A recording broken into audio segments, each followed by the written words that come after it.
chaque pays membre de l'OIT doit respecter toutes les conventions et tous les traités qui sont considérés comme des conventions. Et les lois de chaque pays doivent être ratifiées pour permettre à ce que tous les États membres aient les mêmes lois, aient les mêmes légiférations par rapport à l'objet dont on parle. Quant à la journée en faveur du droit à la grève, j'ai dit, elle est une journée constitutionnelle, c'est-à-dire c'est un droit constitutionnel et légal. C'est un droit qui fait partie de la démocratie. Lorsqu'on parle de la démocratie, il y a aussi ce droit-là. C'est un droit qui fait partie de la justice sociale. Donc le droit à la grève, il fait partie de la justice sociale. Il est aussi un bouclier contre l'injustice sociale, contre les mauvaises pratiques dans certaines entreprises, dans certaines entités. Donc, c'est légalement connu et reconnu par notre Constitution dans ses articles 39. C'est le syndicat qui est attitré pour qu'on puisse déclencher un mouvement de grève, c'est-à-dire, ils se mettent, dès lors qu'ils constatent qu'il y a quelque chose, une injustice, constate qu'il y a un droit qui n'a pas été respecté, qui constate qu'il y a quelque chose qui est en défaveur des travailleurs, ils se mettent devant une table de négociation avec l'employeur, ils discutent. Lorsqu'ils ne trouvent pas gain de cause, ils écrivent directement à l'inspection du travail et de ressort, et l'inspection informe directement le ministère du Travail par rapport à ça. On donne à cette procédure 6 jours. Donc dès lors qu'ils écrivent, ils mettent 6 jours devant eux pour déclencher.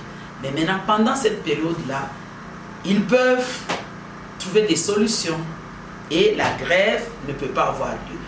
Quand ils vont à 6 jours de préavis et que l'employeur n'a pas répondu à leur doléance, ils peuvent déclencher la grève dans tous les secteurs. Parce que nous disons, c'est un droit constitutionnel.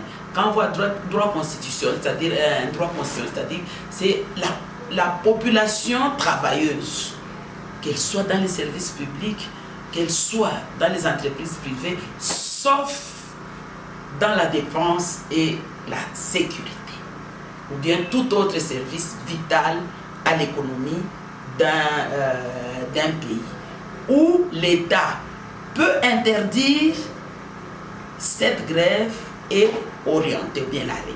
Le Code du travail ici dans notre province reconnaît aussi le droit à la grève. Et ce sont les procédures du Code du travail que je suis en train d'évoquer ici et de notre Constitution. Donc l'employeur doit se conformer à ceci.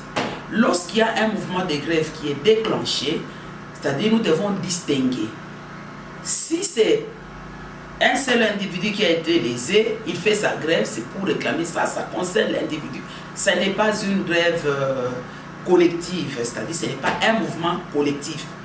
Le travailleur qui le fait de sa propre façon pour refuser de travailler, il a des problèmes avec son patron directement, qui peut aller jusqu'à sa révocation. Maintenant, pour ceux-là qui ont déjà écrit, qui sont partis devant la table de négociation, ça n'a pas abouti.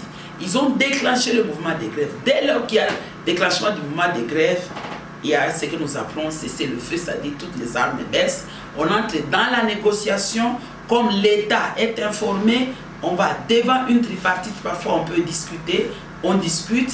L'État, comme il est aussi défenseur et de l'employeur et des employés, il arrive, il crée un couloir d'entente pour que les solutions puissent être trouvées rapidement afin que l'économie, si c'est dans un secteur vital de l'économie, afin que l'économie ne puisse pas être touchée.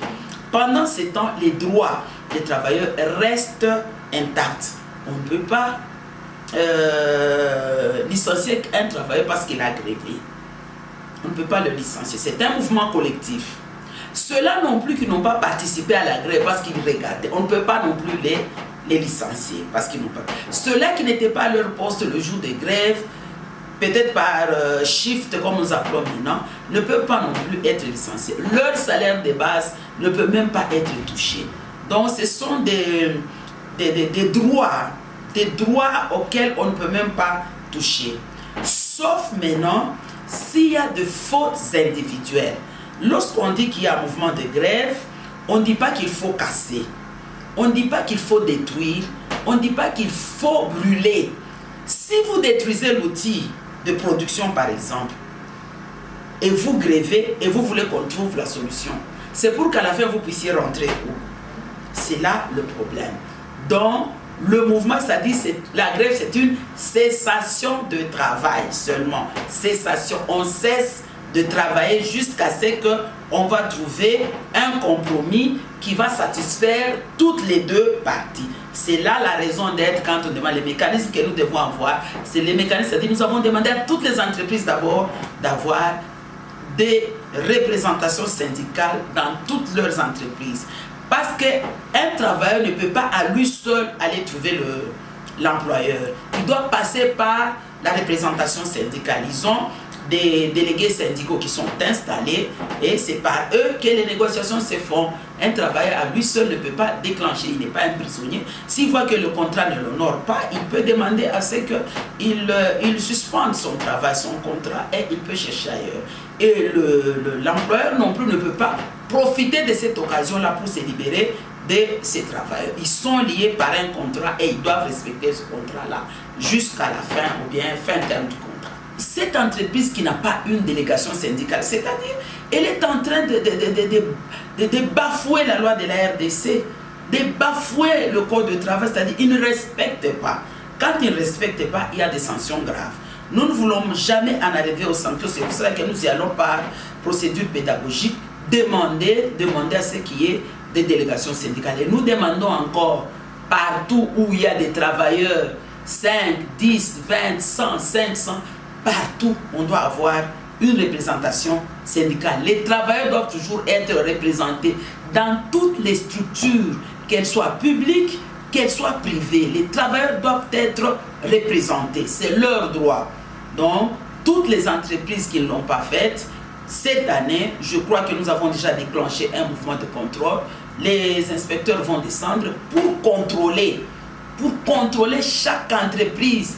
Aucun employeur n'a le droit d'empêcher un inspecteur de passer pour qu'on puisse contrôler s'il y a une délégation syndicale et comment cela fonctionne et comment les conditions dans lesquelles les travailleurs sont en train d'évoluer. Parce qu'avec les délégations syndicales, nous avons des conventions collectives. Qu'est-ce qui est stipulé dans ces conventions collectives? Parce qu'il y a ce qui est sur le contrat et ce qui est dans la convention collective.